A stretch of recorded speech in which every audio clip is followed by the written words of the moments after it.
മഴക്കാലമാണ് കേട്ടോ. എല്ലാവരും നല്ലപോലെ ശ്രദ്ധിക്കണം.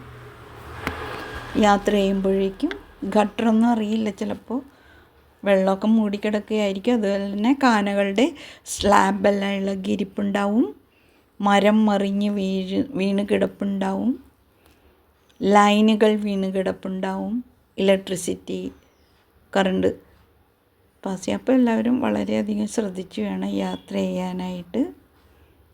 സാധാരണ പോകുന്ന പോലെ ഓടിച്ചങ്ങോട്ട് പോകരുത്. വളരെ ശ്രദ്ധയോടുകൂടി വേണം എല്ലാം കൈകാര്യം ചെയ്യാനായിട്ട്.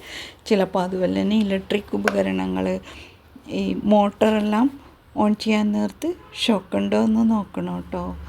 ബോർവെല്ല് എല്ലാം എന്തെങ്കിലുമൊക്കെ പ്രവർത്തിക്കുമ്പോൾ വെള്ളം കെട്ടിക്കിടന്നിട്ട് ഷോക്ക് വരാൻ സാധ്യതയുണ്ട്. അപ്പോൾ എല്ലാം ശ്രദ്ധിക്കുക. വാഹനം ഓടിക്കുമ്പോഴും ശ്രദ്ധിക്കുക. കുപ്പുകൈ. ലക്ഷ്മി ശിവ്.